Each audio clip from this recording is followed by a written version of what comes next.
Took off all of my pants and underwear. Nice. Nice. Alexx Bean with his beanbag out. Yeah. Letting it hang down there. We have a sponsor for that too. Yeah. Just saying. Could help you out. Wow. Promo code BACON. BACON pod. Bacon pod. On Yeah. Manscaped. Manscaped. Keep your marbles shiny. Sick. Yeah. You know, they're making these, like, I don't know if you've seen it, but they have these like food vegetable pills. And like you can like take these pills instead of eating fruits or vegetables, which I don't advocate for. What if there was a bacon one? Huh. I would take a bacon pill. Would you? Well, at least once. Well, just to see what it does. Is it what it does? I mean, is it one of those things that kind of goes, well, you can have this and it has all the same properties as bacon, but you don't get the taste? Because if that's the case, I don't want it. Yeah, I'd rather get the. I don't eat bacon. You're not into bacon on that deeper level. I don't eat bacon for the nutritional value. Yeah, oh, really? I eat it for what it does in my mouth. Yeah, gotcha. Yeah, which creates magic. It does. Yes. Dude, I love it. I love it when stuff's done in my mouth. Me too. Dances on the tongue. Mm-hmm. Bacon! Bacon is my podcast! Bacon! Bacon! Bacon is my... Bacon! Bacon is my podcast! Bacon! Bacon is my... Hey. Hi. How you feeling today, bud? I'm good. I'm Nice. good. I'm tired. I didn't drink that much. Yeah. But it was daylight savings time when we recorded this episode. You know what? Can I just say, daylight savings time. It's bullshit. Can suck all of the dicks. all of them. Bags of. You know what? No, I don't want it to suck bags of dicks. I want it to just suck one, but I want it to be a really bad one. Yeah. That's what I want. Yeah. You know what? I think that's worse. That makes so much sense. I think that's worse. That is far worse. That is far worse. But the show was great. We just did a Yeah. show for all of you listening. It was your first show in 3 years because No, of 2 years. 2 years because 2 of years. COVID and everything. How was that for you? I was stuck in my head. Yeah. Yeah. I don't know. I don't know how it was for me. How was yours? How was your set? It was great. I had a lot of fun, man. Yours was great. I liked yours. I thought thank you. I thought it was Well, thank awesome. you. I thought you did a great job. No, honestly, it was really cool to be doing it again, and you know, like I've on the show have talked about like, yeah, you know, the live thing, whatever. Like, Right. But yeah, it's important. It's definitely important for bands, and it's important for my mental health, I think, as well. Yeah. You get something out. Yeah, You yeah. know? And I do a lot of screaming, so it's like, oh, do. yeah, that helps. It's funny because like cathartic. we both have our way of catharsis with a crowd, and those ways are very different. Like yours is like you scream and get everything out, and me, I try and like reason with everyone. I'm like, do you guys know why we're all hanging out and why this is so great? Let's chat about it for a little while you're waiting Yeah. for me to sing the next song. Like, we just. Yeah, we do it in different ways, but it works. But it's the It same, works. you know. It's the same result. Is just kind of getting all that out and stuff. But what sucks was it was the day that was daylight savings time. So here we Yeah. are. The Saturday was our show, and then the Sunday is the recording of said podcast, and it was daylight savings time. So we have we one lost an less hour. hour of sleep Yes. on a night that we were already going to fucking not get any sleep. Yes. So, and it's our first episode of 2 taping today. Yes, but I will say that we got to talk to Alexx Bean, singer-songwriter, producer, engineer, everything. All the things. And what was great is that he joined us, and the very first thing he said to me was like, "I'm so tired and hungover," and I was like, "This is gonna be fine." Yeah. Because we're all meeting One in of the us. same place. We're all One of meeting in us. the middle here. Yeah. Which is great. So you guys are all in for listening to a fun conversation with a fellow musician and a fellow writer. Yeah. Speaking of fellow musicians and writers, it is April. And Yeah. it is the month that we are teaming with our buddies and rivals. Yes, it is. And they have something to say. Did they send us something again? They might have. Let's see it. Here we are. We're week 2 of Rivals Awareness Month. Cube Here on 3. Bacon is My Podcast. There's a whole other bottle, by the way. There's a whole other bottle. I know. And we're here with Rivals, who is now on tour supporting their new single and video. Is Dark Rivals Matter. is Rivals the first band to be on the show? All more than like once? everybody, yeah. You guys are the first. Like, got to collect them all. You're the first. Well, yeah. Besides collecting them all, I mean, like, are they the first to be on more than once? Yes. All No. right. Not completely. We had people show up on the Bimpies. That doesn't count. That's an award show. Oh, That's okay. different. But yeah, they're the first to like. just You guys show are up the on- first band to be repeat members of Bacon is My Podcast. Right, because we had Mickett way back when. Right. We had Kaylee way back when, And then we had the whole band once, and then like a whole week later, we had the whole band again. and now here we are on Monday. This is like the fourth fucking time. So obviously this is pre-taped. No, this is live. No, This this is is live. live. What? So This is a Monday morning. so it is Clearly Monday. night. It is Monday the 11th, and last night you guys were in Cleveland. Yeah. How did you enjoy Cleveland? How was Cleveland? Tell us intimately about the show. How great was it?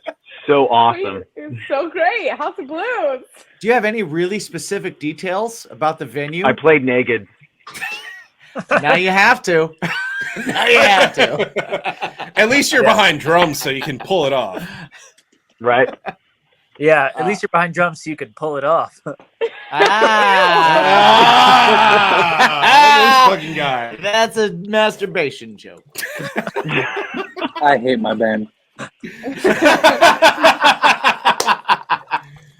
Oh man, tour antics are the best. You guys are out with Ashland and Josh Lambert and a few other bands. No other bands. We're also with Ethan Cut. Can't say his last name. Cut. Yeah. Ethan Kokoski. Neither could Mike. That's why. I mean, he couldn't even say your name in the interview. It's I okay. did. But look at it now. At first. Yeah, look at him now. Look at me now. Say it. Katie Kaylee. Say Hoof. Wait, other way. Backwards. No, you put Kaylee. No, I'm just Woof. kidding. Katie Hoof. No, I tried like 3 or 4 times and I got it right. That was a big part of our Award show. was all the times of him mispronouncing. And I don't know. It was like a total. It was a total brain fart. It was pretty excellent. It was pretty excellent. Yeah. I'm embarrassed. It's okay though. You should be. I You're should terrible. be. I'm a terrible person. But yeah. So like, we have an idea. Okay. So Okay. when and if it doesn't happen yet, Do we? All right. yeah, we do. Okay. If it doesn't happen yet, when we see you guys on the 15th, we'll help you out with it. But we want you guys to do a little tour joke A BDM. that we like to call gnoming. Gnoming. And what gnoming is we're going to give you guys some gnomes, We're gonna give you a couple gnomes, and we want you to drop it in your tour mates. we want you to hide them Amongst your tour mates. the other band's gear, Oh, I see what you're saying. Okay. Yeah. Deal. so they find some creepy ass gnomes. So we have 2 gnomes. It'll just be gnomes. Yes, then They're going to Ice. be yes. So we're gonna drop them off to you, and we want to hear all about the stories about the gnoming eventually. Wait, how big are the gnomes? How big do you want them? The ones I have are like this big, but They're all pretty. we can get some nice ceramic gnomes. Could If you you get want, like say like 6 feet? 6 feet. You know what's funny is that we Could you just imagine?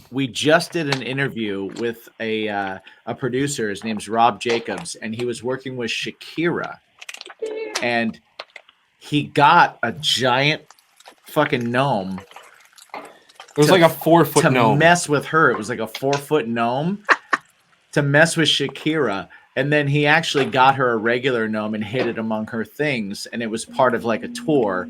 And he had it on the episode. Like he showed it. He was like, this is Shakira's gnome. And I was like, what is happening right now? That's right. So hear me out. Could you say get like 12 very, very small gnomes, and we'll see how long we can get this to play on the tour. Well, Mickey, I don't know what your budget is. But our budget is such that like we can't fucking take requests from Mickey. Okay. So then, these gnomes, can you get 12 really small gold gnomes, solid gold? Solid gold gnomes. Yeah. Yes. In I that have- case, I can case, tell you. yes. Pretty sweet spray paint in the garage here. We can spray that paint we as can- many gnomes as you like. I'm down. But we will definitely hook you up with a couple of gnomes to strategically mess with your tour mates. Yes. Speaking of which, Because this shit has to start happening. right? No. We're gonna be the purveyors of gnoming. Yeah. And speaking of which, I'm gonna that be honest show, with you. yeah, When you said gnoming, I thought it was gonna be some weird sexual thing. To be honest with you, Yeah, that's what I thought. it definitely sounds like sounding or like. I don't even know. How do you to know take it's not? that. How do you know it's not? I don't know. I mean, I hope maybe it you is. like shoving gnomes up your ass. I can't stop anybody. Well, then. Wait, why does it have to I do guess an it ass doesn't- thing? What? I mean, do you want to put it in your pee Well, hole? you know Yeah, why, it's I Josh? don't harder. put it anywhere. You know why, Josh? Because everyone has an ass. Yeah. This is true. Right. Wait. The ass is inclusive. That depends on how big the gnome is. It does Josh will depend try on, anything yes, twice. It does depend on the size of the gnome. That is very true. If Okay. there's And one thing I've known also- about Josh is Josh Also, the has, position like, of the gnome. If the gnome is like in a YMCA position, Oof. Hey, No, thank you. the gnome can service 2 people at that point. that's true. Or we got to Oh. go feet first. Ooh, that's a Mickey question. Like, why? So if Well- it's like YMCA gnome, but it's like 6 feet tall, now Right. it's a story. Yeah. Well, now it's for everyone. Now it's for everybody. Yeah, that services everybody. Now it's a party. Now everyone's involved. Yeah. All right. So this Friday, you guys are going to be in Brooklyn. We're going to be there. We are and gonna we're be going to there. do some stuff, and we're going to hang out. And I'm Oh. going to probably like Oh. be on. We're I'm gonna- going to be. Are at we the gonna try stage. things twice? We're gonna bring gnomes. Maybe. We'll be bringing gnomes. We're going to be bringing gnomes. We're going to be bringing. Let's bring some shit for them to eat. We'll bring some shit for you to eat. That'd be nice. Not We'll have shit. some things to. Yeah. Well, Wow. it's not actual shit. We'll bring some. I mean, to our knowledge. we'll bring some things for you to eat. There you go. Yeah. And maybe Kaylee will bring some of that General Tso's. Those guys. I'm going to assume that it was hilarious or funny or informative or just plain fun. Because I didn't see it. Yeah. I'm seeing it when you're seeing it. Right. That's how that's working. That's how that's happening. That's behind the scenes Mhm. here at Bacon is My Podcast. Indeed. Brought to you Yeah. by our friends at drinkwildbills.com, grillyourassoff.com, poddex.com, and this episode especially brought to you by our friends at Manscaped. Indeed. Keep those bean bags Marbles. lean and tight. Yes. Yes.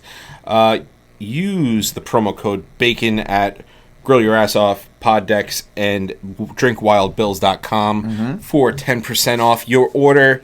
And Bacon Pod at manscaped.com for 20% and free shipping. Pretty sweet. What are you giving shit away? Your balls will thank you. Yes, indeed. And we also have to thank our patrons.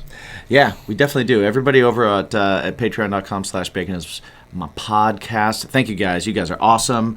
We hope you're enjoying all the extra content, the early content, the free shows, the live Commercial streams, free stuff. all that kind of stuff. So hope you guys are enjoying that over there. And if you, as a listener, are into checking that out, like I said, head over to patreon.com/bacon is my podcast and just see what we got for you over there. We do want to do a huge thank you to everyone that is listening. Keep sending in those 5-star reviews and stay in the conversation with hashtag what's your bacon, hashtag bacon pod, and hashtag bacon is my pod, or bacon is my podcast. Any of those. Any of Yes. those. But for now, let's jump into this interview Let's do it. now. All right, guys, we're going to take a quick time out. We want to tell you all about our awesome sponsor, Manscaped. Manscaped.com. We've been telling you about them since the beginning of the year. We've been users for years. But now they've put out the new Ultra Premium Collection. And what the Ultra Premium Collection includes is a 2-in-1 shampoo conditioner, a body wash, a hydrating body spray, deodorant, and lip balm. And what you do is you go to the shopping cart. Yep. You put all your things in there. Yep. And when you're done, you use the promo code BACONPOD, and you get 20% off and free shipping. I'm going to stop for 1 second, and I'm just going to let you guys know that I've actually been using this stuff for the last 2 weeks. I got my order 2 weeks ago, and I've been using it every day. And so I'm just going to give you a super fast review. The shampoo conditioner is awesome. My hair feels great. It doesn't feel dry. It's not loaded down. It's not weighted down. And it actually feels really good. The body wash is awesome. It lathers up really great. I use a very little bit of it. I'm kind of like a sponge guy, so I'll put it on the sponge, loofah, or whatever you want to call it. And it's awesome.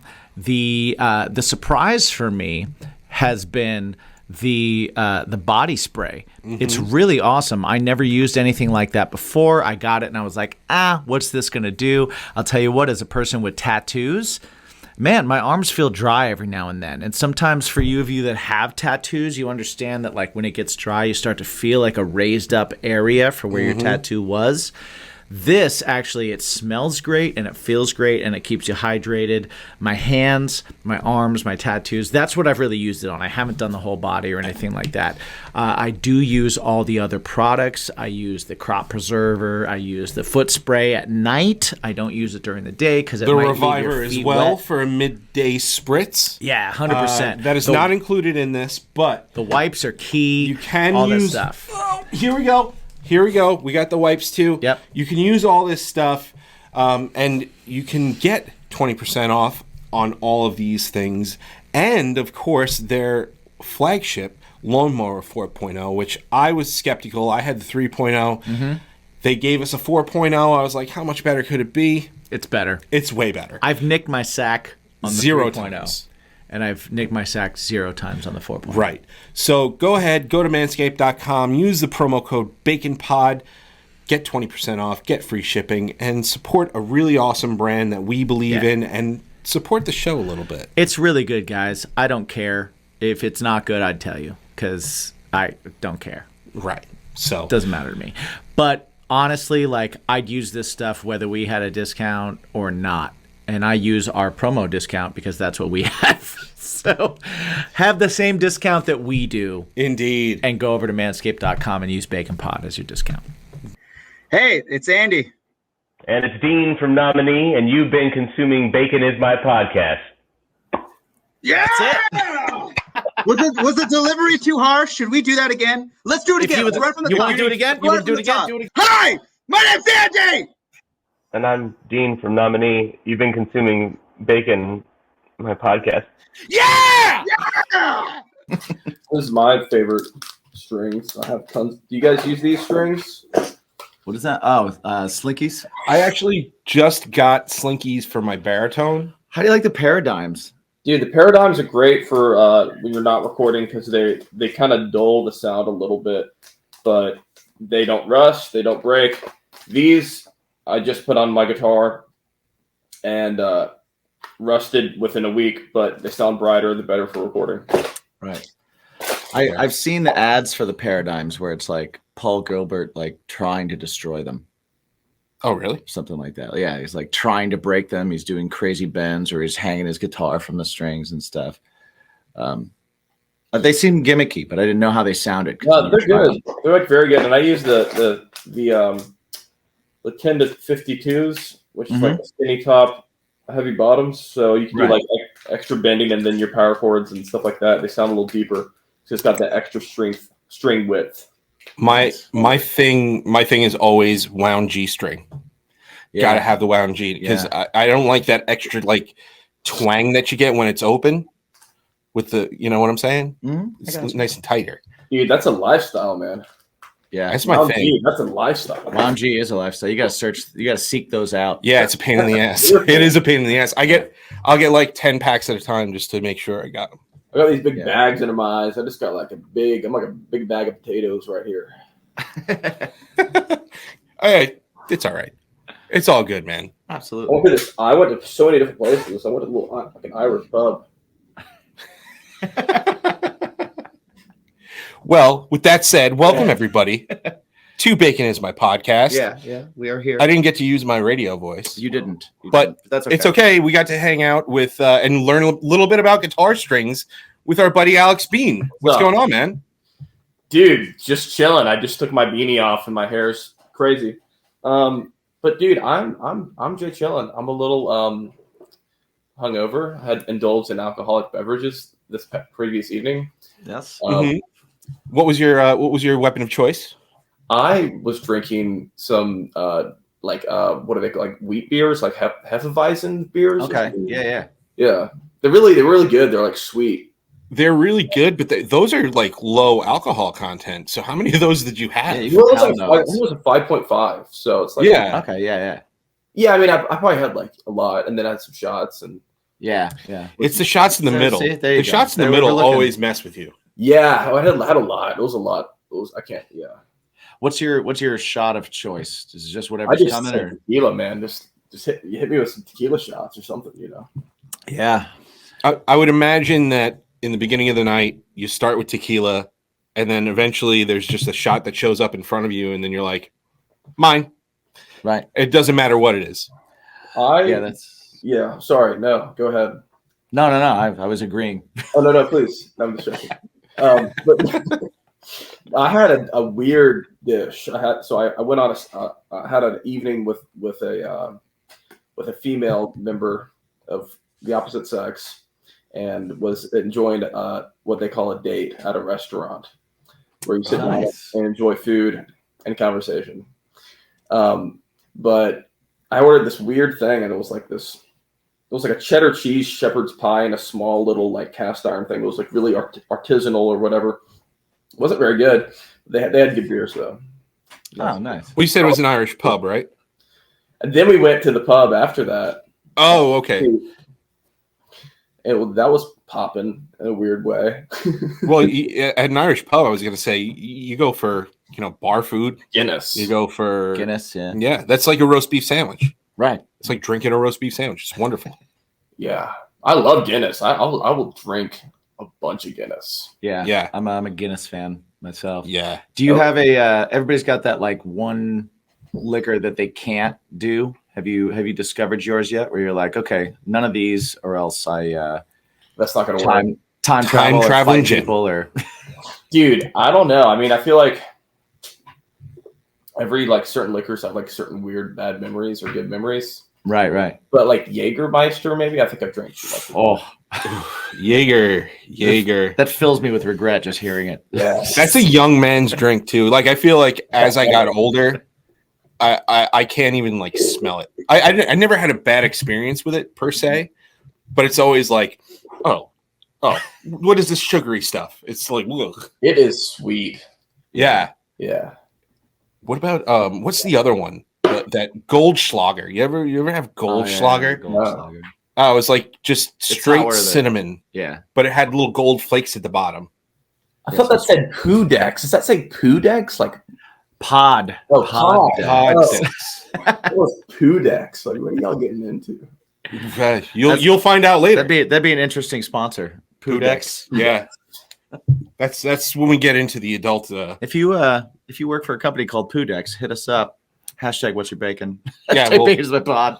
Let's talk. Let's figure it out. Fucking A. So besides a drinker, Alexx is also a songwriter. Yes. He is an artist. He is a producer. He does all of the things. So yeah, like I've heard a little bit of your stuff, and it's really cool. I really love that bringing back pop punk, but also adding electronic elements and adding, pop elements and all that kind of stuff.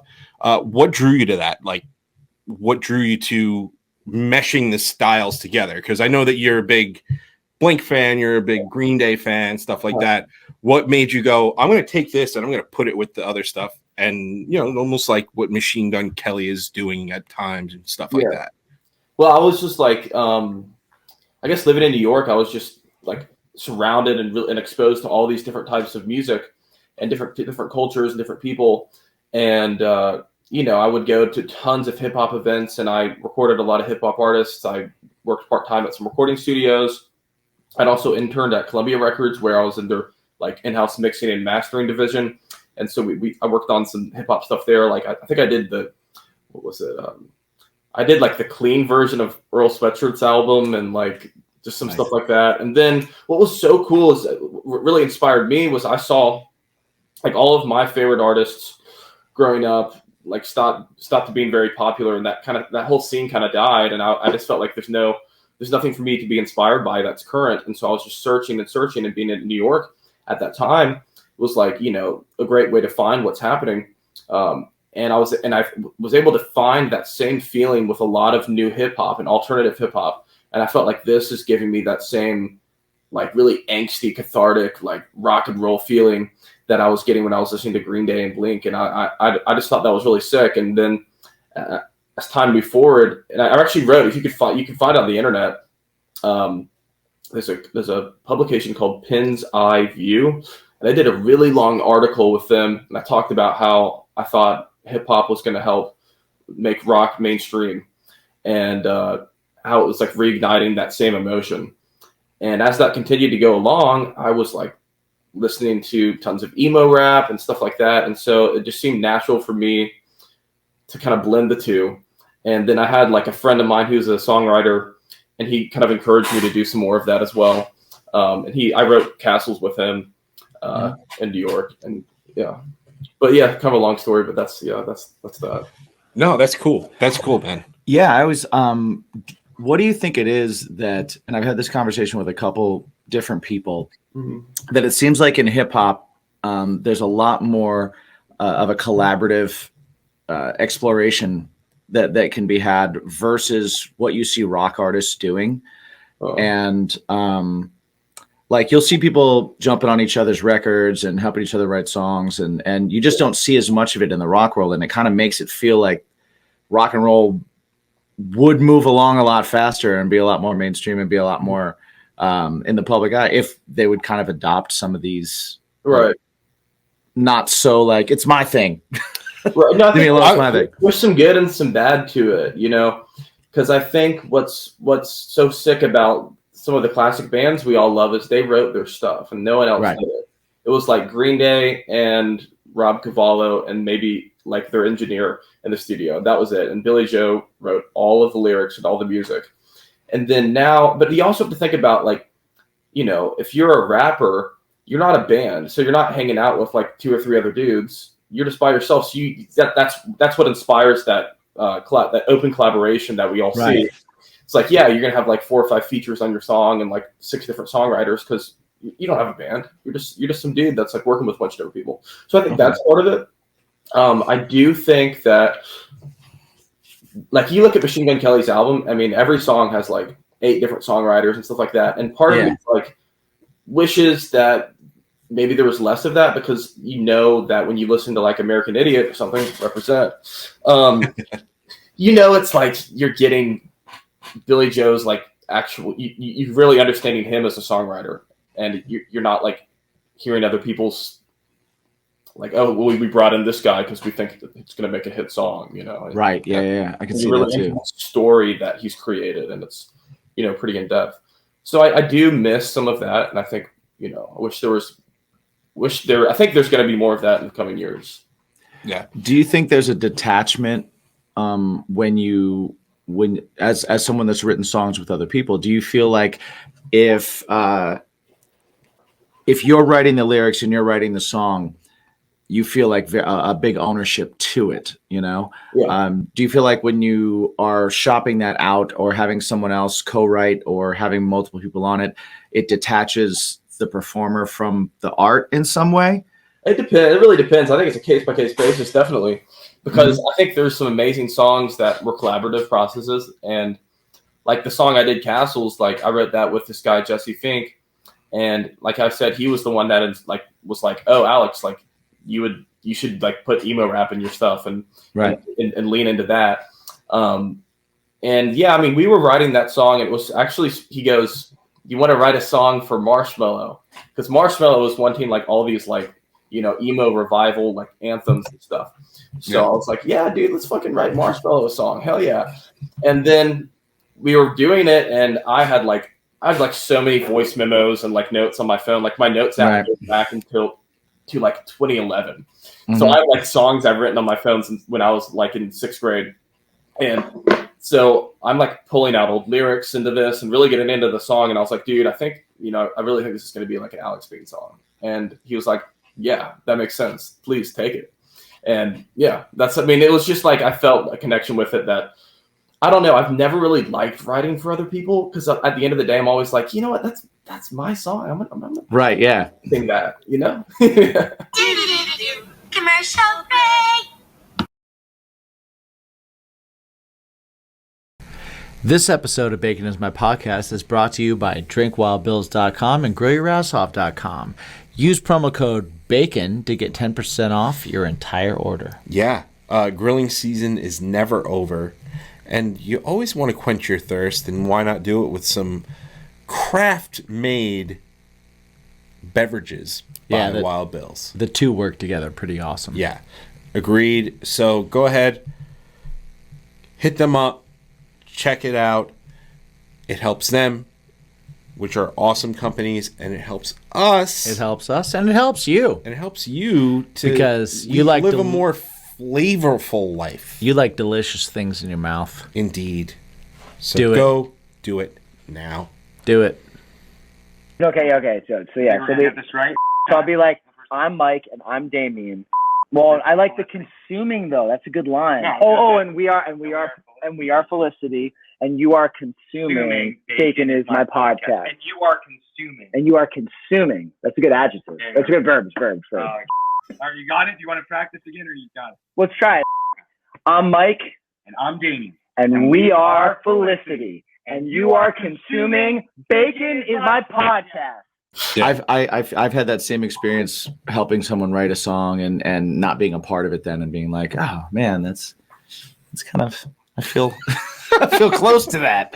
Yeah. You know, then you start to hear like it's great when someone takes something that you did and they do something that you wouldn't have thought of, and it's like, oh, it's awesome, you made that so dope, you made that much better.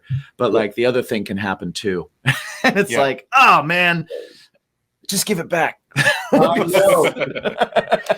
think what happens a lot of the times is everything's too compartmentalized. So you have like, okay, let's find the girl that's like really attractive and she has a good voice, and then let's find the songwriters that are really like amazing with words and melody, and then let's find the producer that can make it sound amazing and current. Right. And while I think that collaborative effort's really cool, I think there's a balance, because sometimes it feels like sometimes it's cooler to have a singer that really maybe isn't the best singer sing his own lyric. Like it's like Bob Dylan, you know what I mean? Like I don't care if Bob Dylan sucks at singing, or like Tom DeLonge. It's like he's not a very good singer, but him doing it actually gives it like this added sense of magic. That's a uniqueness, you know. There's a realness that happens there. You start to feel like you're knowing the person, because no one can give something the authenticity that you can if you wrote it. Right. And it's like, do I just want to hear a pretty voice, or do I want to like have that unique sonic signature that no one else can replicate what I do? You know what I mean? And the emotion. Yeah. The raw emotion. Right. Because you're the guy that made the words. Yeah. Yeah. I in an interview you said that you put yourself in real uncomfortable situations to write. And that's something that we talk about all the time together, because we write music together every once in a while. How do you deal with that, and how do you deal with that in the collaborative process? Well, I mean, when I say uncomfortable situations, I mean just like being outside of my comfort zone, not like physically uncomfortable. Mm-hmm. So I mean, like when I was up in New York, nobody was into rock and stuff like that. So I was like, you know, the weird kid that liked Green Day and punk and all that sort of stuff. And everybody else was into either like hip hop, or it was like not like trap hip hop, but like old school hip hop. like 90s hip hop and stuff like that, and then singer-songwriter type stuff, EDM, and then like a lot of that like kind of more lo-fi rock that was going on in the 2010s, like kind of Mac DeMarco type stuff, kind of more like artsy type rock, soft rock that I didn't really like because it's like, well, it's guitars and drums, but it's not dope. But exposing myself to all these different things, getting outside of my comfort zone and trying, and the whole time I was there, I was like, how can I take what's going on here and use it and learn from it and like try to make a new era of rock and not like but not like be closed-minded. You know, I try to be as open-minded as possible and figure out a way to evolve. You know, it's awesome. Yeah, I love that. And I going back to the why do you think rappers adopt the whole collaborative thing? It's because they don't have bandmates. We have bandmates, and we're like, like he was saying. But I don't like, no, I don't want to. I don't want to deal with them. So yeah, but I don't have bandmates, and I'm doing rock as a solo artist, right? And that's like become kind of a thing now. Is like it gives me so much flexibility because I'm not on anybody else's schedule, and I get to collaborate with other people. I've worked with. I mean, I've produced the vast majority of my songs, but I've also worked with other producers. Like I have a song coming out in June that's produced by this awesome guy. I won't say I can't say yet. And then I've written songs with other people. Like I have some cool writing credits coming up on some songs. Can't talk about that yet. But I really enjoy that, and I think it's actually a little bit more interesting in a different way than bandmates collaborating with other people. But I would love to like. I really want to go on like a tour with like some emo rappers or some like really rock influenced rappers, or even like collaborate on some shit with guys like that. I think that'd be sick. Hopefully there's like a new Warped Tour or something that has like a mix. Yeah, right. Where it's not just all the same genre, the same sound, the whole show. You know, yeah. I love shows that are more mixed like that too. For sure. Kind of like see. I get so bored hearing the same thing. I can't even listen to a whole record half the time. I have to I need a different voice. So how would you approach like the Alexx Bean experience? You're gonna do a live show. Like, how are you gonna approach that? Doing live? Yeah. Yeah. Are you gonna get a band together? I'll have a backing band for sure. Okay. Look at this hair. That's just so hat hair. It's glorious. It's mighty. Mine is pretty bad too. That's why I have my hat on. I'm just getting hot in the beanie. The sun's beating down. Well, it's getting warmer. Yeah, it is getting warmer. Yeah, it was cold as hell last night. Let me tell you. Oh, dude, here too. We had single digits, and we had. It's been beautiful weather like all week, and then the night that we have a gig, we put just a bunch of our friends' bands. The three of us put a show together, and it's first gig any of us are doing in 2022, and it's like sleeting, snow, rain, shit weather. Like, all right, and that's how it should be. And the wind is 30 to 50 mile per hour gusts. Yeah, which is pretty sweet. It was my first show in 2 years since pre-COVID. Yeah, so it was. Welcome back. Yeah, thanks. Thanks. And then I couldn't find a goddamn Taco Bell that was open. Dude, that's the most tragic thing of all time. It was so sad. Like the first one we went to, that was on me. It was late. It just wasn't open. Right. Okay. So then my wife, Jen, she looks up the thing and she goes, okay, this one's open. I go to the next one. We literally get to the teller and they're like, hey, the headsets died, so we're closing. And I was like, wait, you can't take orders any other way? Like, fucking really? You can use your ears and your mouth. Aren't we talking right now? Yeah. Nope. Had to close. The headsets aren't working, so we have to. Okay. Third time's a charm. So, what'd you get? Yeah, what'd you get? Oh, come on, cheesy gordita crunch, right? Crunch wrap supreme, regular taco. Nice, dude. I just had a Willie's burrito. Sorry to interrupt. Oh, I was gonna say, what's your Taco Bell? I had a Willie's burrito. Where y'all at right now? What city y'all in? We're in New York. We're Long Island. on Long Island right now. Love it. I'm in Atlanta, so you guys don't know what Willie's is like. Chipotle, but local. So there's like 10 of them in Atlanta, and it's just the best. You know, Nice. it's just really good. So I got a burrito there today. Speaking of burritos. Nice, sweet. We're gonna be in Atlanta in November, so Yeah, we'll be there. we're gonna have to. Yeah, you'll have to bring us to Willie's. Dude, link up. Dude. Let us know. Let's We'll do it. definitely. Yeah, Let's dude. do it for real. I'm in. Cool. Shoot me a text. Let's do something silly. Let's Yeah, go to the absolutely. pub. Let's go to the Irish pub. Let's do we it. drink Jameson, so Yeah, All we can right. drink Jameson. I'll drink it. we'll do Jameson. We'll do some Guinness, and that's Do how it some goes. Guinness, yeah. Sweet. Yeah. We got a hookup now. Nice. I like it. I like Atlanta. I've been to Atlanta a couple of times. I've always thought it was pretty cool.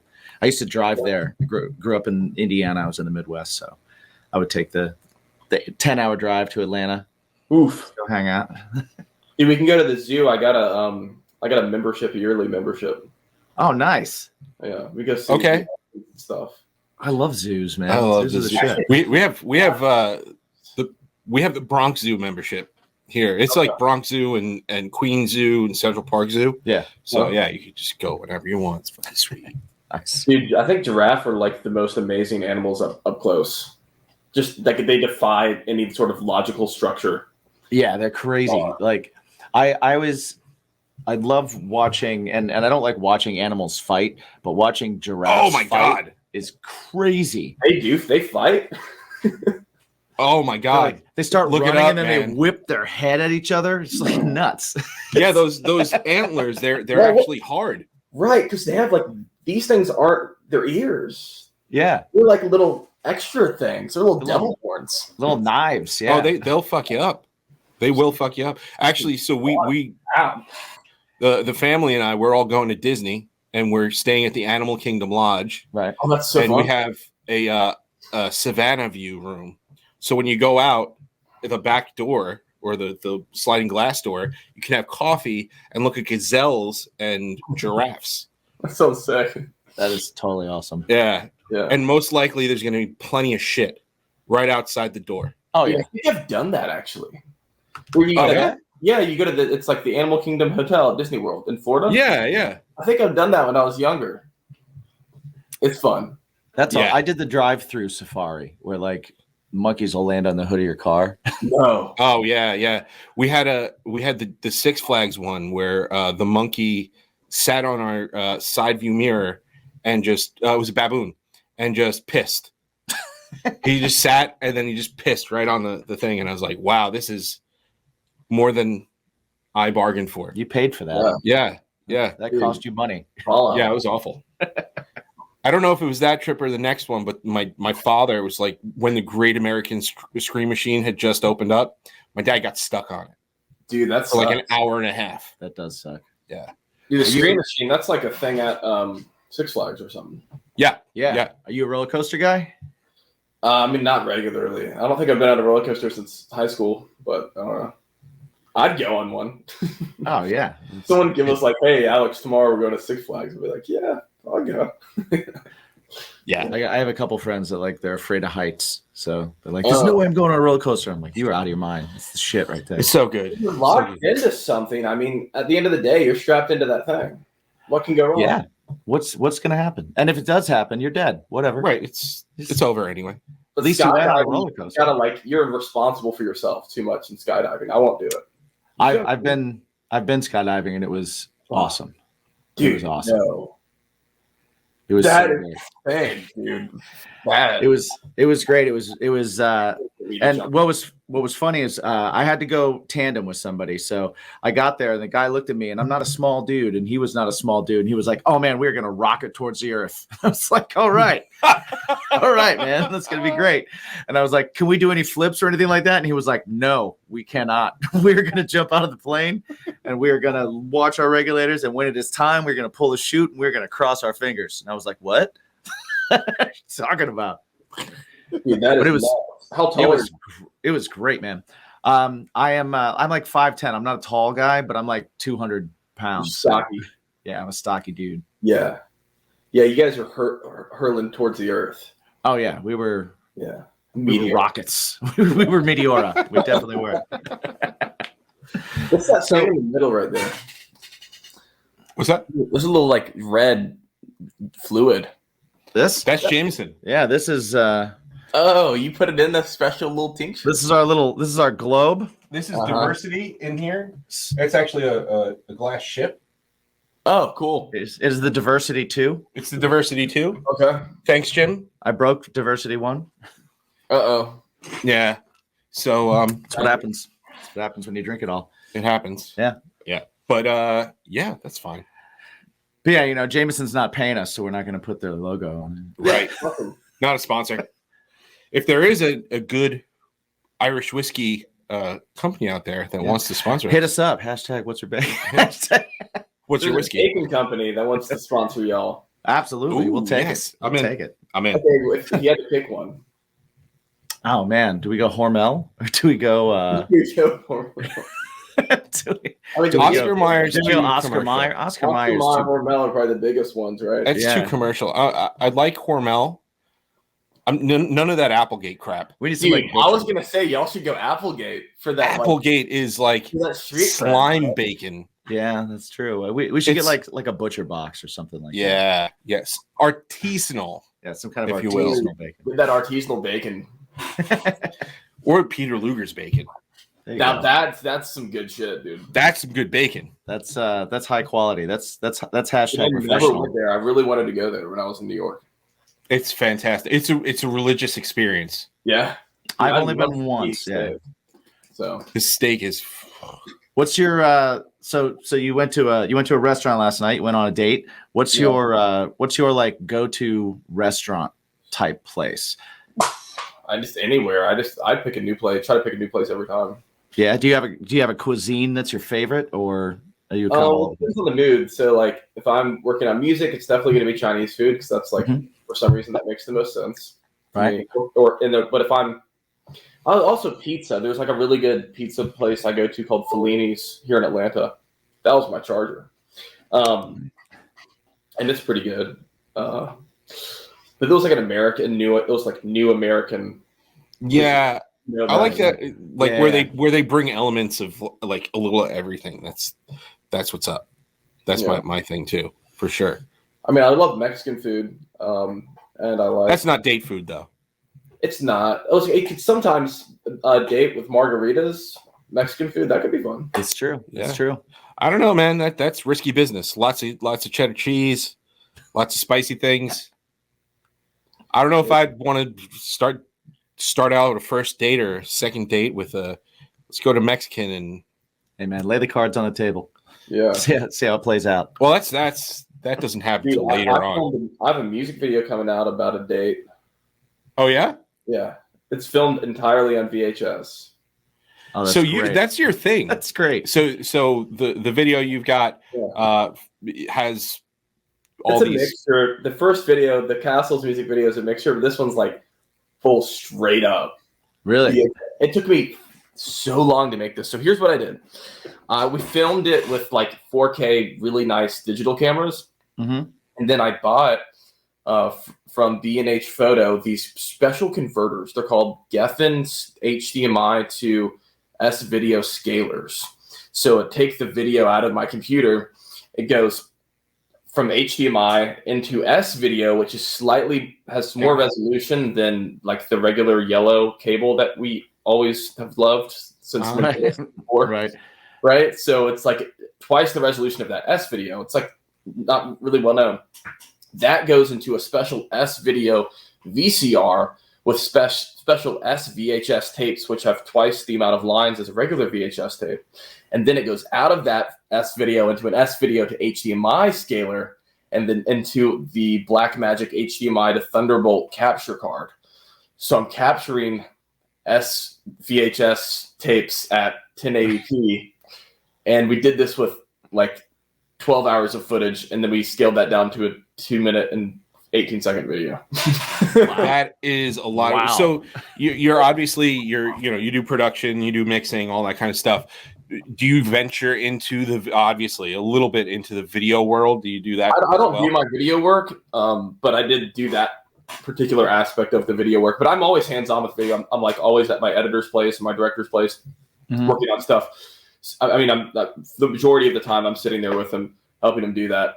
I've got a great guy, named Phil Sellers. He works with Motion Family, which is like this really cool, primarily hip hop music video company here in Atlanta. Mhm. They do like 2 Chainz and Lil Baby and like a bunch of really nice. big rappers. Yeah. So I've just been working with this guy, and we have more stuff coming up. I got like a whole series of acoustic stuff. You've seen maybe 1 or 2 of those, and a bunch more videos. Lots of juicy content. So what made you decide to do the VHS? Like, you put all that work into it? I just thought it'd be sick. Yeah. I don't know. I wanted it to feel like no better reason, man. No better reason. I wanted it to feel like it was like 1999, and someone had shot this on their like camcorder, and it was like memories. Right. Yeah. Yeah. Well, I mean, it really ties into the whole punk aspect, the pop punk aspect of what you're doing.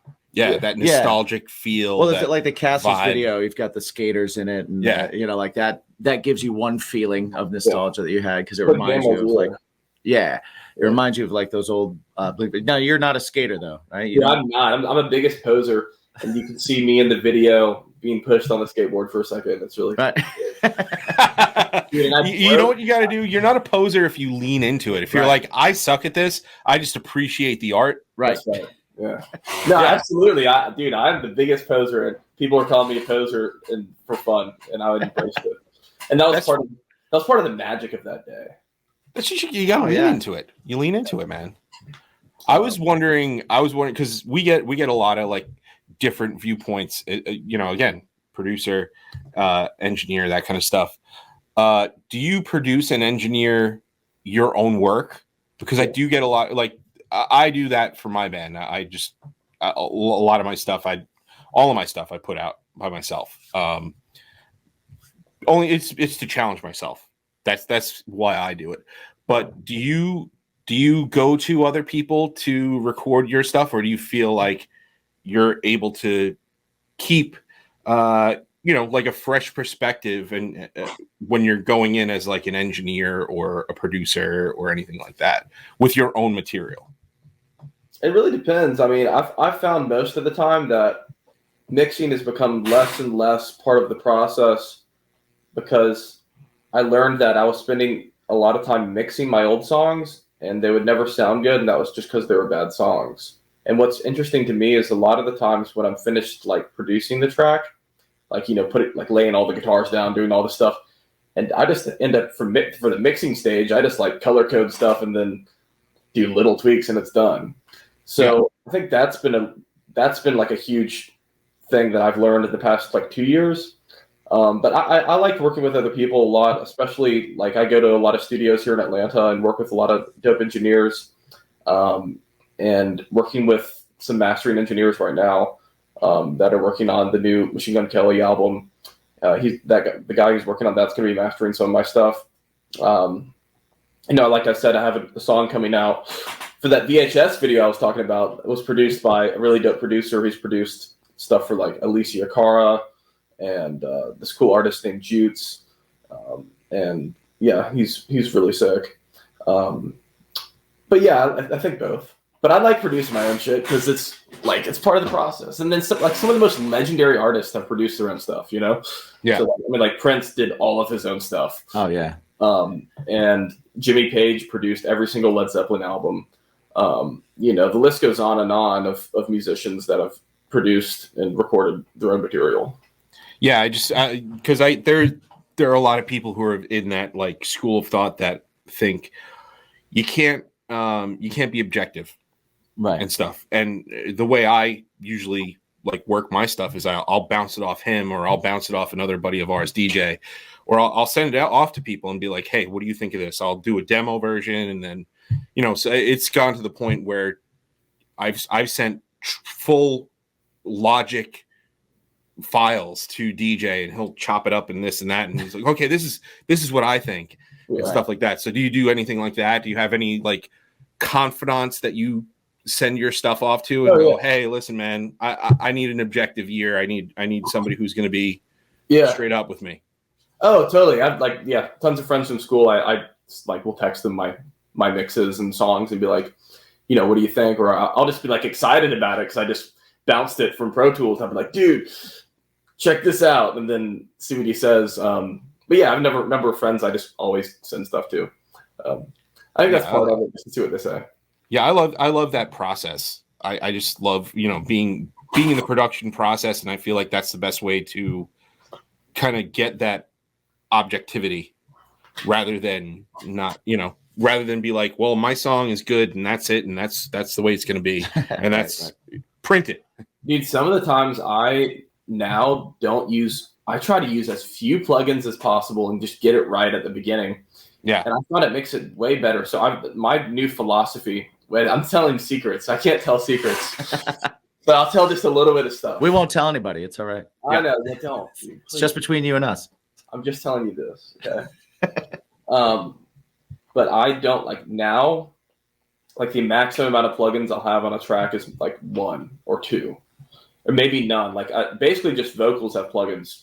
Okay. Yeah, I've found that if you use really high sample rates and don't use a lot of plugins, it's all about the leveling and sound selection, and that's it. You find a good kick drum, and it's like you don't need to do anything to it; just level it.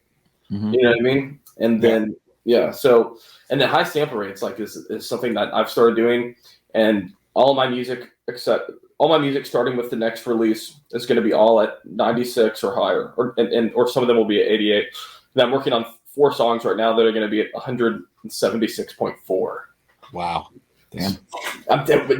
The high sample rates are the truth. I'm telling you, everybody doesn't want you to do it because they're scared that you're going to beat them with your high sample rates. But so you do like minimal tracks and minimal plugins.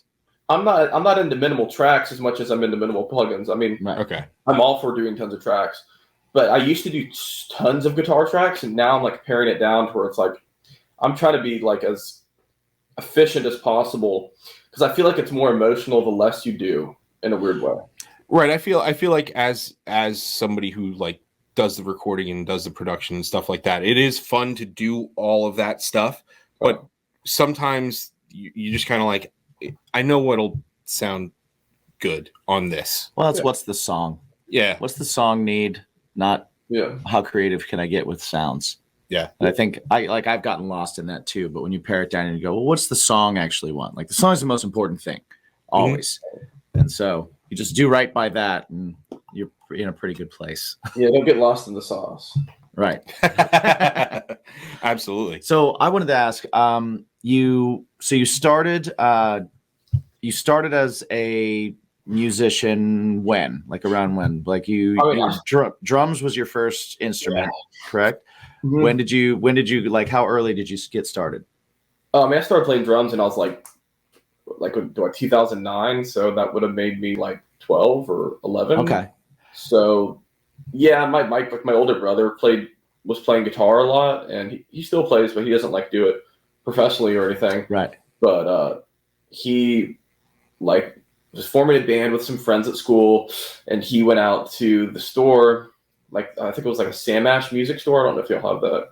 Yeah. But we bought like that starter kit, like the Tama starter. Right. Yep. And was so sick. We set it up, and then the kid that was supposed to play drums for him, like one of his friends, decided he wouldn't want to do it. And so I just started going down to our basement with my brother, and I just taught myself how to play drums. And as soon as I got my right foot and my left hand unlocked from one another, it was just everything else was super easy. Right. And I think starting something like that from a really young age is like learning a foreign language at a young age. Yeah. Yeah. It ingrains it in you, you know? Yeah. Your mind is a sponge at that age. So you're like, it's like an exponential rate of learning. So I was like, I love drums, and I'm and then guitar, I had a lot of guitars around. My older brother had like 2, kind of like entry level, like electric guitars, right? Some of those kits and stuff. And then I found this Green Day American Idiot burned CD. It was like a silver CDR. Yeah. That a friend from our old neighborhood, these girls down the street, had given my older brother, and they had like burned it off of their iTunes and given us this CD. You know, like I was like I have like 2 years of conscious memory of that being like a thing before Spotify took over. Right. Yeah.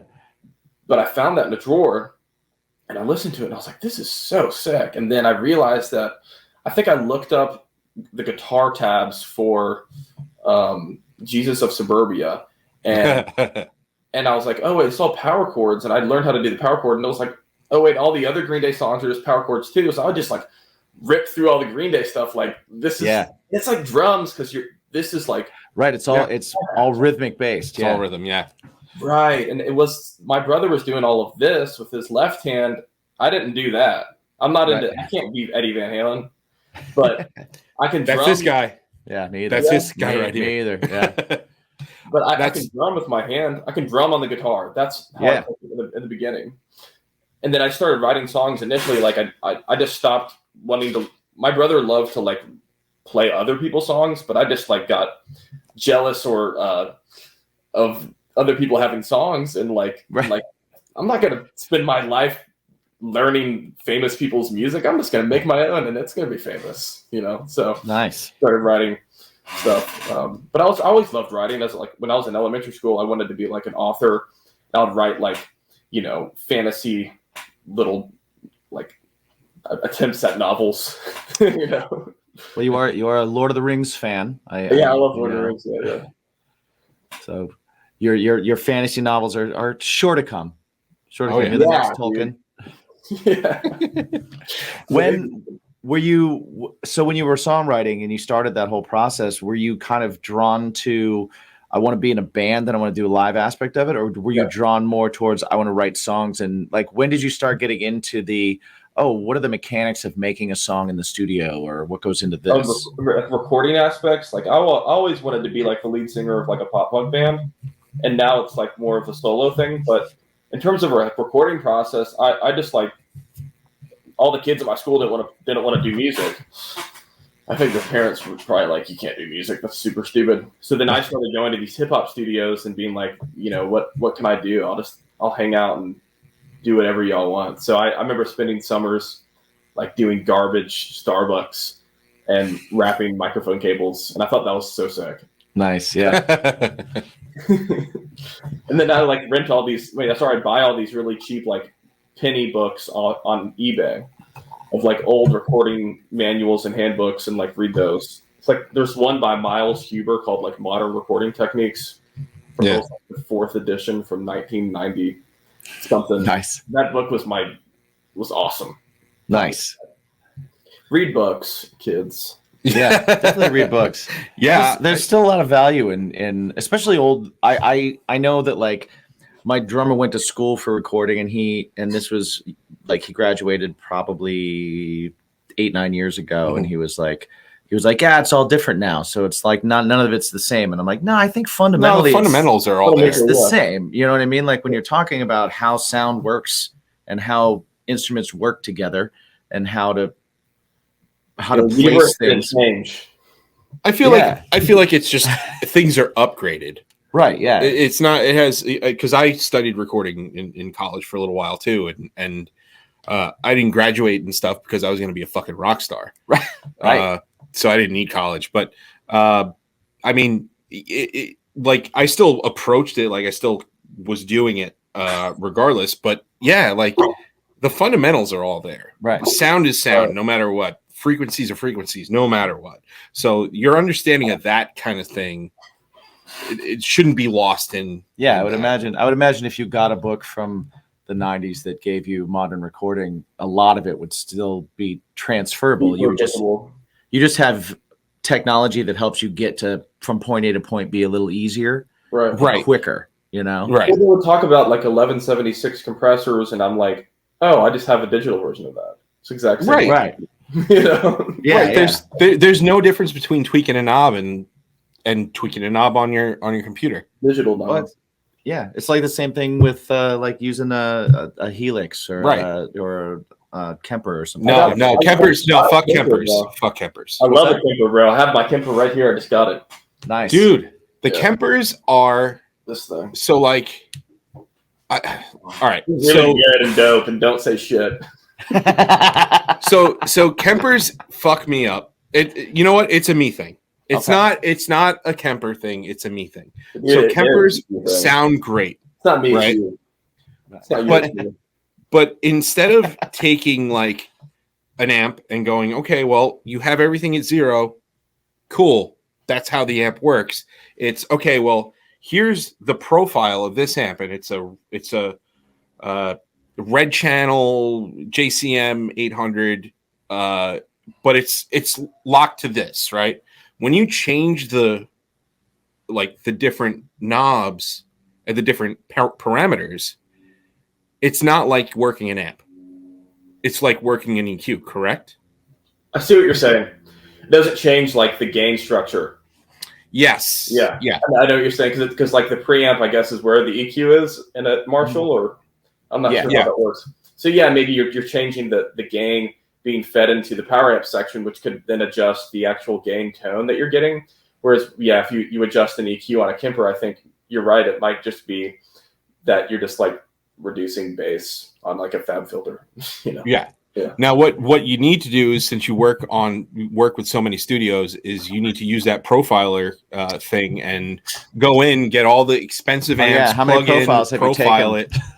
Zero. I don't have a lot of time to do that. Like, if I was doing a lot of just engineering, but I'm not. I don't do that. But I would say, like, you know, engineers probably spend a lot of time doing that. I just find some shit that works, and I found less gain is more gain. Yes. So that's been an always discovery. Yeah, he taught me that. I remember that the first time I got to work with like a guitar player that knew things, and I was setting my guitars up, and they was like, okay, so first off, all those mids that you took away, we need to put all those back in because you're a guitar player, you know, and all that bass that you have. Cool, yeah, this sounds great when you're by yourself in your room. When you put a band in front of it, you don't hear you at all. So let's get rid of that. And all that gain you're giving yourself is just making things hissy. Right. So get rid of that, you know, and you want to sound heavy, you want to sound grungy and rocky, then yeah, less gain. Less gain is more gain. Weird. It's so counterintuitive. Yeah. It's like, and then the other thing is like the harshness thing. Like I remember when some of my earlier recordings are really harsh because I thought that was punk to make it brittle. Right. But it ended up sounding cheap. And what was weird is I remember this guy, this really cool engineer, Bob Power. He was at this, you know, one of my teachers at this NYU school, and he'd engineered like Tribe Called Quest and like tons of really good hip hop recordings. And this guy's like a very he's a veteran, you know, of engineering. And he was like, you know what makes the really good alternative rock and pop punk records good is actually the low end. And they're a lot warmer than you think, and they're less brittle than you think. And so then I went back and listened to American Idiot, and I was like, wow, there is so much like gut power in those drums and guitars. It's not brittle. It's like weird. It's like, yeah. That was a mind opener for me. Right. Yeah. Yeah, it's crazy to see how like you find those bands and you think that they're doing one thing, and then you see what actually went into getting the tones and the sounds that they did. And it's very similar to just like great rock records and great like well mixed records. Even like it's just the tones.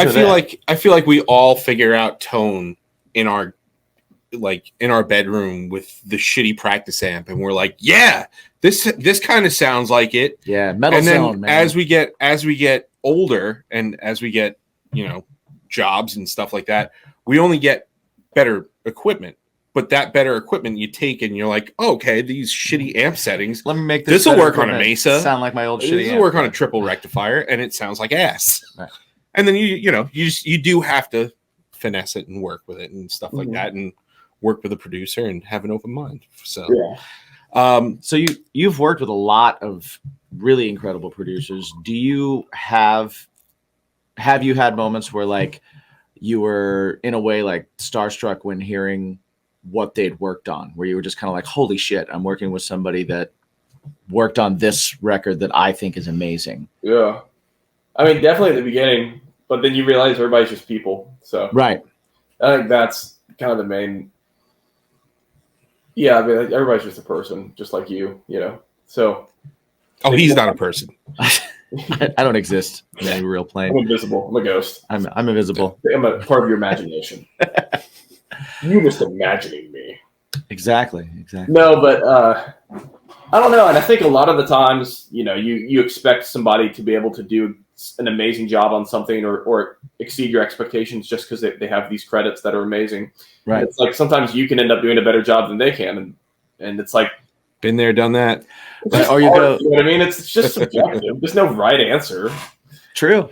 So it's like, or you go find out that somebody that you think is a wizard is doing a lot of the same things that you're already doing. And you're like, oh, yes. Yep. Like, they don't even know as much as you. I'm on the right path. Right. Okay. All right. So real quick, we do have to pay our bills. Oh, is this the Poop Decks? This is our sponsor, Poop Decks. Pod Decks. I'm sorry. Hell yeah, dude. Poop Decks. Well, like I'm on a pirate ship. Poop Deck. Yeah, that's what I'm saying. Yeah. So what Pod Decks is, Alex, is like I'm learning shit right now. they're little. That's right. They're little decks, 50 cards in each deck, and it's for like budding podcasters who are looking to break the ice. Who don't have verbal diarrhea like we do, and you know, they're fun like party questions. Podcast if you don't have verbal diarrhea, maybe take like a different thing to do, dude. Because you have this. You'd think, but this is the cure-all. This cures everything. It cures it's like Tussin. Yeah. For podcasters. Yeah. So what they do is they break the ice. You can bring them to your friend's house, bring them to the bar like Jim does. Yeah. And each deck has 50 cards. Each card has one question. And so we're going to have you pick. You're going to pick one deck, and then you're going to pick a question from that deck. So we have the interview deck 2. We've got the episode deck. We've got what the heck, would you rather. We have what the fuck. And then we have how dare you, which you have to say like that. Yeah, it's the only way to do it. Which is really fun. It's got this like little, you see, looks like popcorn. Looks like popcorn. So Alexx Bean, which deck would you like to pick from? The fuck. Yeah. What the fuck? That's a good one too because it's got the old MTV logo. Yeah, this is cool branding. Hell yeah. Cool. Bring back MTV. Yes, please. Hope so. So I'm going to shuffle these cards while up. he shuffles those, I will just let everybody listening know that you can go to poddex.com to check out these decks. They are always coming out with new ones. They have package deals. They have merch. They have some cool swag, t-shirts, things like that. They also have an app, so you can have Poddex on your phone. There's an app for that. There is an app for that. Yes. If you decide to get something. Get this thing, dude. Get a trackball. Trackballs. Trackballs are great. Trackballs are fun. But yeah, when you are over there on Poddex, use the promo code BACON because everything is better with bacon, and you get 10% off your entire order. So definitely check it out. All right, so I'm going to fan these cards out, Alex, and Jim's going to run his finger. We'll take the magic finger, and we are going to move from my left to right, your right to left. You tell me when to stop. Hold it right there. It is held right here. All right. Alexx Bean, if humans came with a warning label, what would yours say? It's extremely dangerous. Do not eat. Do not mix with flame. Do not touch eyes after handling. Do not touch eyes after handling. Smear with maple syrup. Drizzle with maple syrup for best. Oh man, for best experience. For best experience, smear with maple syrup. Drizzle with maple syrup. You know who's drizzled with maple syrup? Everyone from Canada. Everybody from Canada. Everyone. Like everybody in Vermont. Oh, Vermont too. Also Vermont too. But no, Canadians are just like the nicest, sweetest people. They have They're poutine so running. sweet, dude. I think it's the syrup, dude. Poutine running through their veins. Yeah. We've had a few Canadians on, and they were lovely people. Yeah, they've been I've heard Dean's from Canada. She is. Yeah. She is. Yeah. And Well, we had 41. we And had 41. yeah. Yeah, we had a couple of the guys from Silverstein on, Oh, and so good. Josh Bradford, their guitar player, He's a sweetheart of a man. He is the sweetest of the sweetheart of men. Wow. In the world. I think It's amazing. if he's at the doctor and they're drawing blood, it's just maple syrup. I think you're right. It's How would very it get hard to through? get it out. It's very Yeah, hard how to get would it it out. through? Yeah. I got blood taken yesterday. Oh, Did you? no. Yeah, it sucks. What's I that? don't know. I thought of that. Yeah, it looks like a track mark. It's awful. Yeah. Dude, that makes the girl was new, by the way. She was like, it was funny because she started looking for my vein, right? And she starts pushing. And she's like, okay, I can't really find a vein. Can you find the vein? And she goes to like the other girl, the other tech, and the other girl goes, okay, yeah, hold on. She wraps the thing around, rubber band around my arm, and she goes, here, here, here, here, and here. Those are all good veins. And she walked away, and I was like, please don't walk away. Can I have you? Can I have you, please? And then, and then she just that knocked looks like a few different spots that she. Those that was trial and error that happened right there. That was that. This is called training. Yeah, this is called really training cool. day. So this is creepy. training day. Yeah, right. It's awful. It's awful. I would love some chapstick right now. You guys got some? What's Would that? love some what? Chapstick? Yes, I do have some. yeah. Yeah. Dude, I don't have any Yeah. virtual ones. I don't even care if you use it, but if you like previously used, that would be best. Actually, That's I use Everyman Jack. You're an Everyman Jack user. Yeah. All right. Yeah. Oh, I know that. But we are eventually getting Manscaped ones from Manscaped. They make things for your balls and your mouth. And your mouth, yeah, both. Important. Alex Important Bean areas. is not wearing pants, so he could probably benefit from some ball deodorant. Yeah. Yeah. That's the crop preserver, or the crop mop. Crop mop. I have those on me all the time. Yeah, that's all on my person at all time as well. Mm-hmm. It's like a ball wipe. Yeah. Oh right, yeah. They're fantastic. The midday ball wipe is key. Yeah, it's much needed. It's spiritual. Right. Yeah, it is spiritual. It's an experience. Religious. It's very zen. Mm-hmm. So what we do like to ask our guests, right? So Bacon is my podcast. Bacon is kind of what we say is the thing that makes our lives better. So obviously music is your bacon. You do a lot of producing and writing and performing and all that stuff, right? What do you do to get out of your head? Music. You a gamer? You a hiker? You a? Well, I do some hiking. I do walking and hiking a lot. Definitely, I've started doing that in a massive way the past year. Craig, I do like 3 12-mile walks a week / hikes. Wow. Well, you're in Atlanta. There's a lot of good outdoors. It's tremendous outdoors to be had there. Yeah. I used to go like when I first started, and I was doing I could do like 2 miles, and I was like so exhausted. And then now I can do a bunch. So yeah, that's been really fun. I listen to a lot of music, do a lot of phone calls, do tons of emails, do FaceTimes, do Zooms on these walks. It's like an outdoor office. Nice. Yeah. The Wi-Fi's good out there, eh? Yeah. Dude, AT&T hooking it up with the outdoor. Get that 5GE. Nice. So what else? What are your other passions? You said you hike. We know music's one. We know you're a Lord of the Rings lover. Book over the movie or movies over the books? I mean, they're both equally good in different ways. The Frodo and Sam story is better in the book. It's worse in the movie. Yes. The Aragorn, like his path and Merry and Pippin and all that's better in the movie than in the book. I could definitely agree with that. Yeah. I fell off, and I know you did too somewhat with the Hobbit movies. They kind of There's another one coming out. Yeah, they lost me. I thought one, it didn't need to be a trilogy. I thought it was like they really stretched that out. Really tried to stretch that out. The amount of shitty CGI in those movies is like very sad. It's crazy, right? Like, because you look at the Lord of the Rings and everything is done so amazingly well, and everything's done like when you start to look at the behind the scenes, you see how they did so much of the practical stuff with, perspectives to make Frodo smaller, and like all these things that they did for the movie are just so awesome. And then for the other ones, they just kind of CG'd. They just CG'd a dragon. Dude, so lame. Put some freaking effort into it. And I didn't like any of the characters in the Hobbit movie either. There was not one. I didn't give a shit about anybody. No, I didn't either. There was nothing I could relate to as much. And the orcs in the original one were way scarier because they were all unique. Oh, definitely, yeah.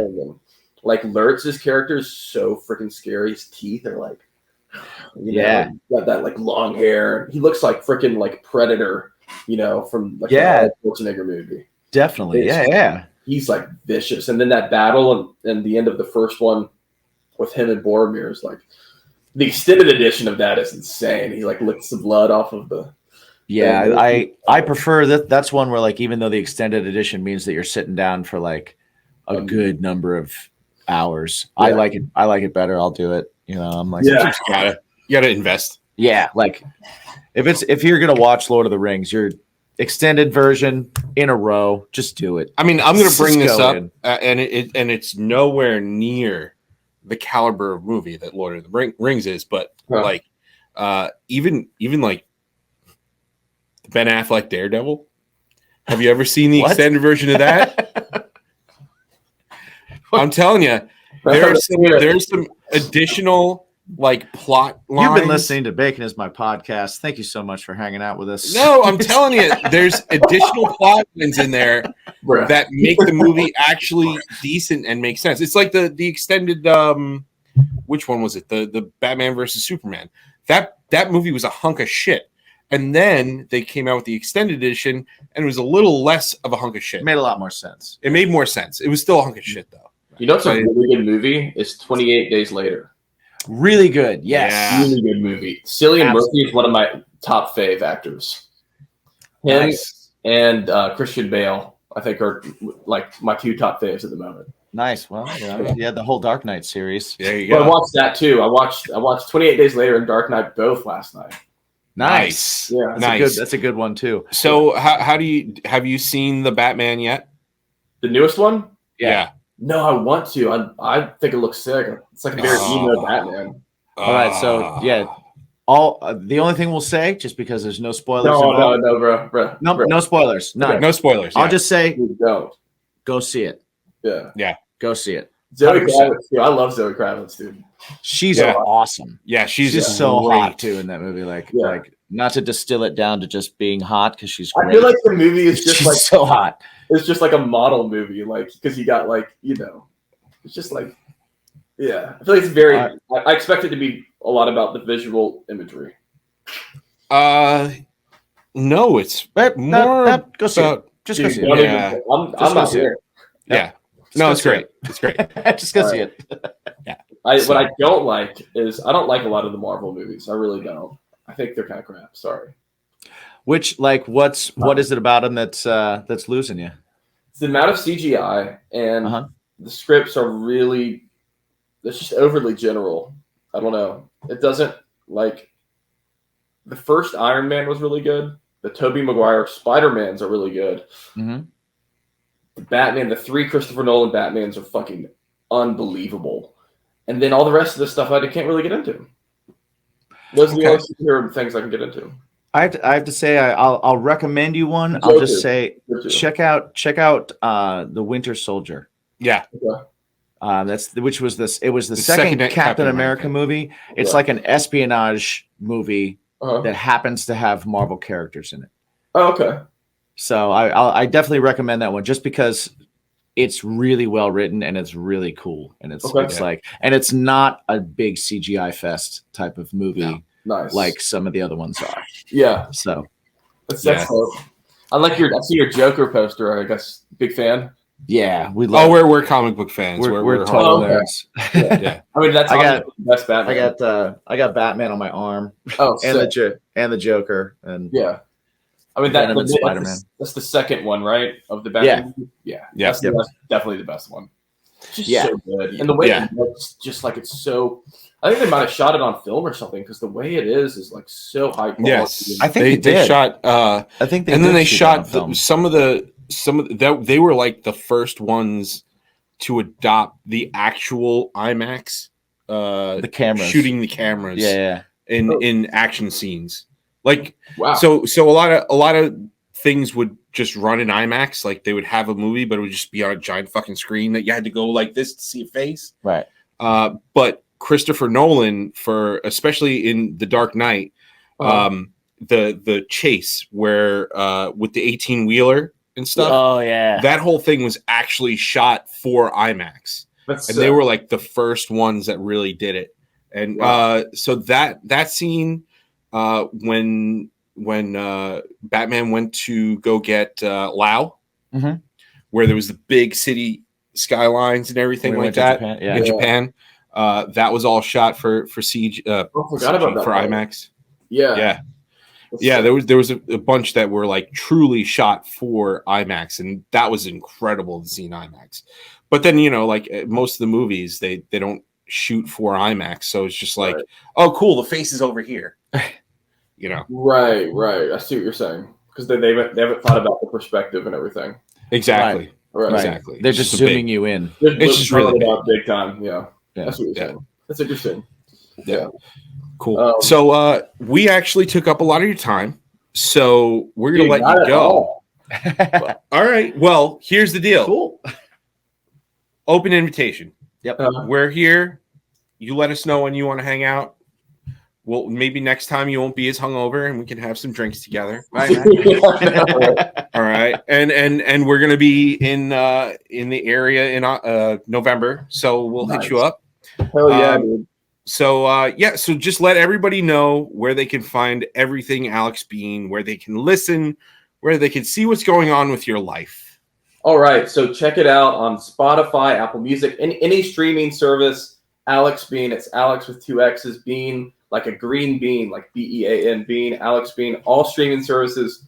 Listen to Castles and listen to Misery. Those have just dropped. I got an acoustic version of Misery dropping next week, along with a video. You can check me out on TikTok at Alexx Bean, Instagram at Alexx Bean, and find me on YouTube and YouTube Music. Search Alexx Bean and AlexxBean.com. And you can buy, if you're really into like high quality downloads, you can buy the lossless versions, digital downloads. I got them even in 32-bit float without dither. So for all you remixers out there and all you DJs, that's the file you want if you want to remix my song. Yeah, all your audio files too. Jump in there because all of his stuff is super high quality. Yeah, maybe we can check do that. Definitely check it. Maybe we can play with that. Heck yeah, dude. Yeah. Fucking A. Dude, thanks so much for hanging out with us. We really do appreciate it. And for everybody that's listening, now you know a little bit more about Alexx and you know what his bacon is. And you just know that every day you should be asking yourself the most important question. The one question. The one question. And what is that question? Because it is test time. What's your bacon? Look at Oh! Nailed it. Slammed it. Those guys. I'm going to assume that it was hilarious or funny or informative or just plain fun. Because I didn't see it. Yeah. I'm seeing it when you're seeing it. Right. That's how that's working. That's how that's happening. That's behind the scenes here at Bacon Is My Podcast. Indeed. Brought to you. Yeah.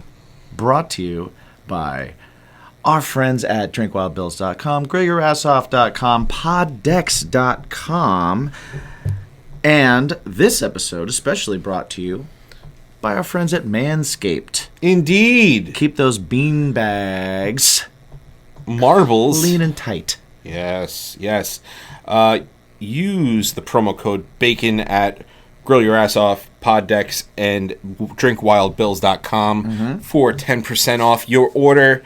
And Bacon Pod at manscaped.com for 20% and free shipping. Pretty sweet. What are you giving shit away? Your balls will thank you. Yes, indeed. And we also have to thank our Patreons. Yeah, we definitely do. Everybody over at patreon.com/bacon is my podcast. Thank you guys. You guys are awesome. We hope you're enjoying all the extra content, the early content, the free shows, the live commercial streams, free stuff, all that kind of stuff. So hope you guys are enjoying that over there. And if you, as a listener, are into checking that out, like I said, head over to patreon.com/baconismypodcast and just see what we got for you over there. We do want to do a huge thank you to everyone that is listening.